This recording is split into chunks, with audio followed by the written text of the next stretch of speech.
Hey guys, welcome back to the Fool Show. Of course, I am Foolish Phil. Just wanted to give you a few of my thoughts after Michigan's 30-3 victory over the East Carolina Pirates. Gotta start off with just trying to think what Michigan needed to do to have this day as a productive day. I mean, it's obviously East Carolina 8-5 last year. They're not a world beater. They're not a Power 5 team. But they did come in with a really strong rushing defense last year. If I believe it was like top 20, top 30 in the country. However, their pass defense was like 128, I think. So, obviously, they had a lot of players, like 57 new players via portal and freshmen and all that. So, you can only base this expectations of what East Carolina is going to be based off of last year. And will it fully go? We'll see.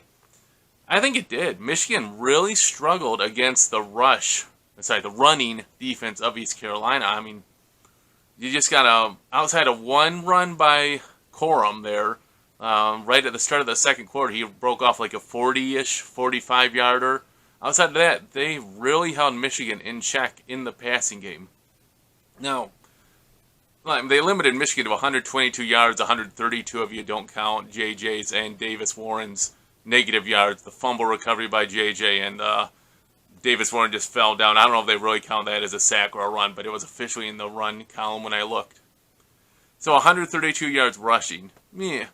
But when you consider that JJ was on fire, and JJ hit wide open receivers, and JJ had great routes called for him, great plays for him, and really solid pass protection, you can say that, yes, East Carolina was kind of like what they were last year. Good on defense on the run, not good against the pass.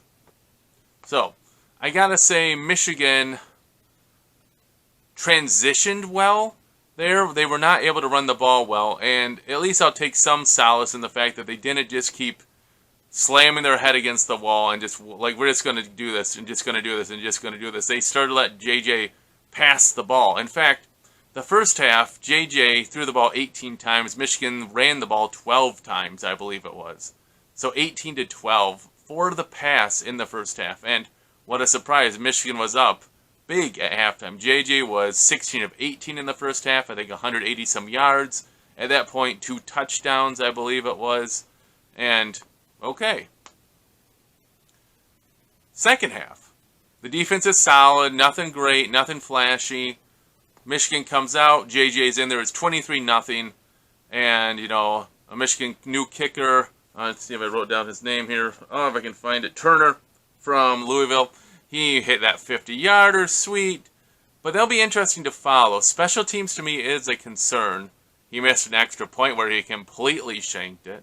He had another extra point that barely went in, and then his first attempt at the 50-yarder didn't look that good. And then his other attempt at the 52-yarder, again, didn't look good. Again, that's 52. That would have been a new career high for him.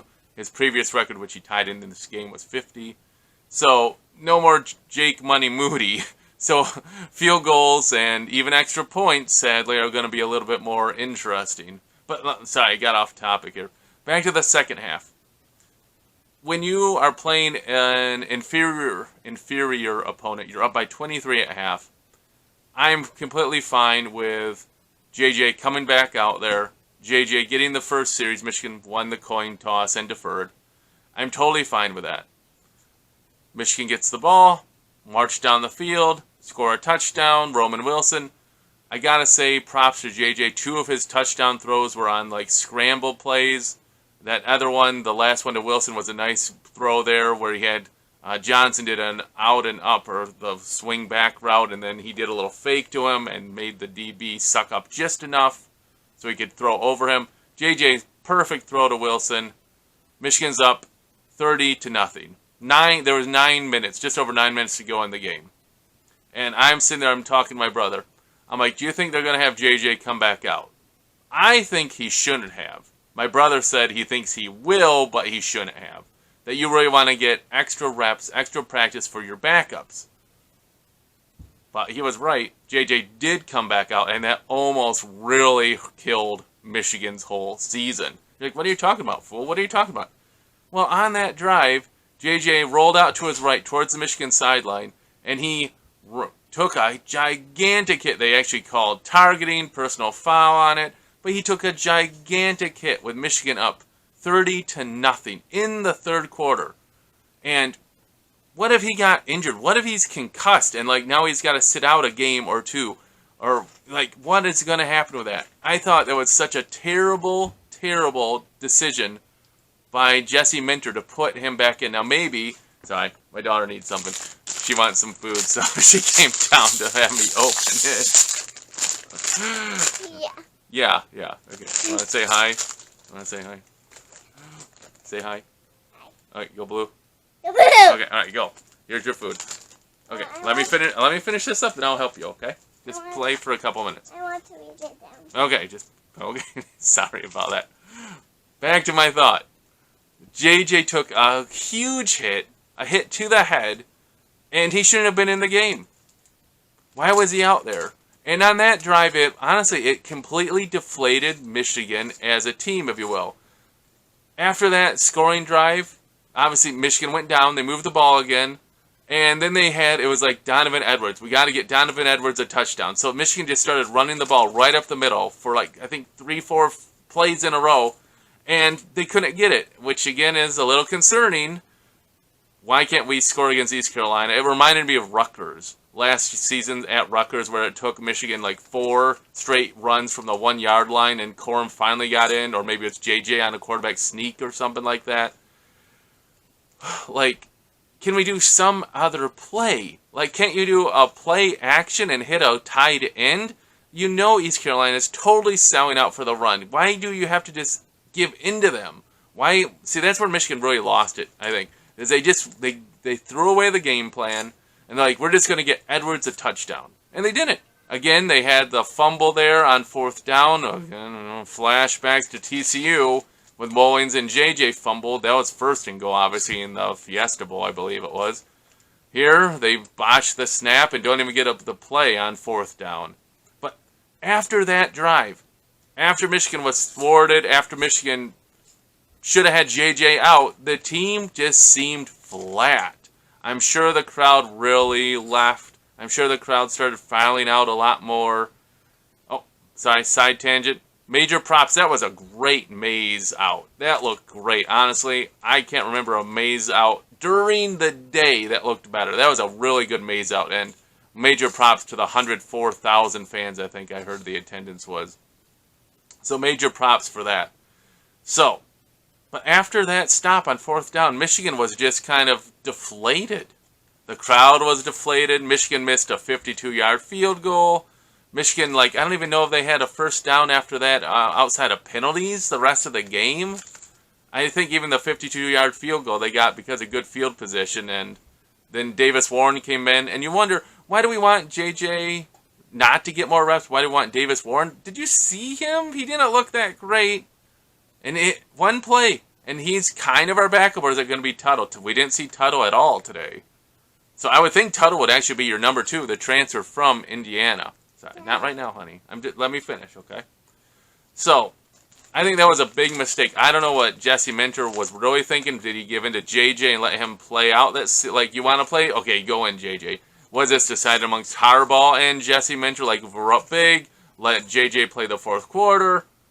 I don't know, but I think that really threw off the team. And they didn't score, again, for the rest of the game. They win 30-3. But you got to say some positives. Don't want to dwell on the negatives. The positives, Michigan, 26 out of 30 for passing. 8 different wide receivers. Excellent. JJ seems to have taken that next step up. Again, it's all, will the coaches let him do it? Will they let him do it, or is it going to just be run up the middle, run up the middle, run up the middle? For this game, they let JJ do it. Outside of one Corum run, the rushing attack was pretty meh.